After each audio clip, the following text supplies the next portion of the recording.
আমি বিভিন্ন জায়গা থেকে মোটামুটি 20টা নোট করেছি এবং প্রত্যেকটা নোটের পিছনে কোরআন হাদিস দিয়েছি।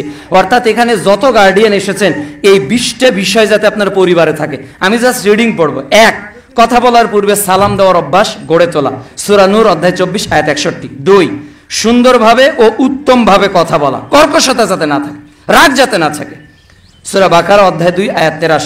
3, অনার্থক ও বাজে কথা পরিহার করা, অনার্থক ও বাজে কথা, যে কথাতে নেকিও নাই, অনার্থক, দুনিয়ারও কোনো লাভ নেই, এই কথা পরিহার করা, সূরা লোকমান অধ্যায় 31 আয়াত 19।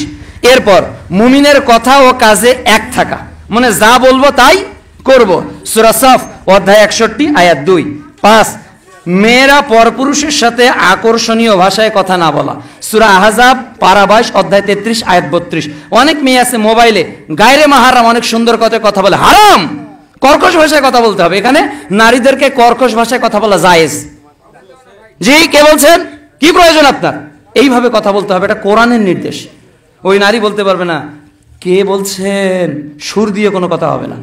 অপর কোনো নাম্বার থেকে যদি কোনো নারী ফোন বাধ্যতামূলক রিসিভ করতেই হয় আর যদি কণ্ঠ পরিচিত না পাওয়া যায় তাহলে অবশ্যই নরম ভাষায় কথা বলা যাবে না, জাস্ট প্রয়োজনীয় যতটুকু কথা বলা প্রয়োজন ততটুকু বলতে হবে।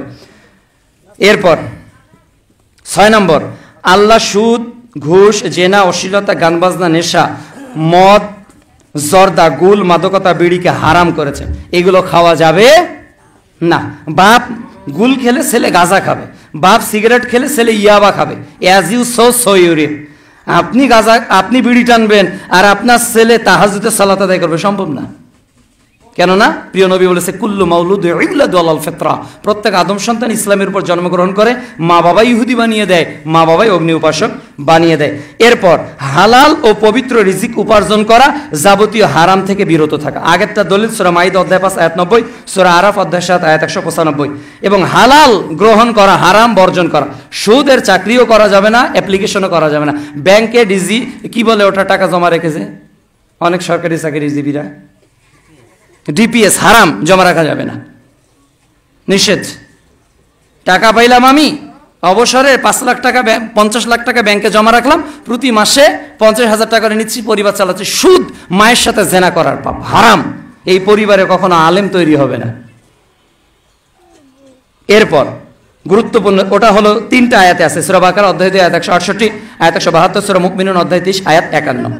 এরপর নারীদের পূর্ণ পর্দার সহিত চলাফেরা করা, কোন নারী বাইরে যাবে হাত মোজা, পা মোজা, মুখ ঢাকা ছাড়াই, এই পিতা হলো দায়ুস। দায়ুসের আলোচনা করেছে, দায়ুস কারা, আর দায়ুসুল আয়াদখুলুল জান্নাহ, এই বিষয়ে আর যাব না, সূরা আহজাব অধ্যায় 33 আয়াত 33 আয়াত 59। এরপর কোন বাড়িতে টিভি রাখা যাবে না। আমাদের বাড়িতে টিভি নেই, কয় বছর থেকে নেই আমরা নিজেরাই জানি না। আমার বাড়িতে তো এই বাড়ি হয়েছে থেকে টিভি নেই। ডিসলাইন তো একেবারে সুদ খাওয়ার চেয়েও হারাম, এটা মানুষকে জেনার দিকে নিয়ে যায়। কোনো মুসলমানের বাচ্চার বাড়িতে ডিসলাইন থাকতে পারে না, সে যদি মুসলমান হয়। কোনো মুসলমানের বাচ্চার বাড়িতে ডিসলাইন থাকতে পারে না। এই প্রত্যেকটা ডিসলাইনের 95% ফিলিস্তিনের মুসলমানদেরকে মেরে ফেলার পক্ষে ব্যয় করতেছে ইহুদিরা। দেখেন কয়টা চ্যানেল মুসলমানদের আর কয়টা কাফেরদের, আপনি হিসাব মিলিয়ে দেখেন ওরা কাদেরকে সহযোগিতা করবে। আল্লাহর বিধান অনুযায়ী বা'দুহুম আউলিয়া বা'দ। ইসরায়েল হিন্দুস্তানের বন্ধু, হিন্দুস্তান ইসরায়েলের বন্ধু, বা'দুহুম আউলিয়া বা'দ, সূরা মাইদার আয়াত নাম্বার 51। এই যে কখন এগুলো রাখা যাবে না। এরপর প্রতিদিন 5 ওয়াক্ত সালাতে অভ্যস্ত হতে হবে পরিবার সহ।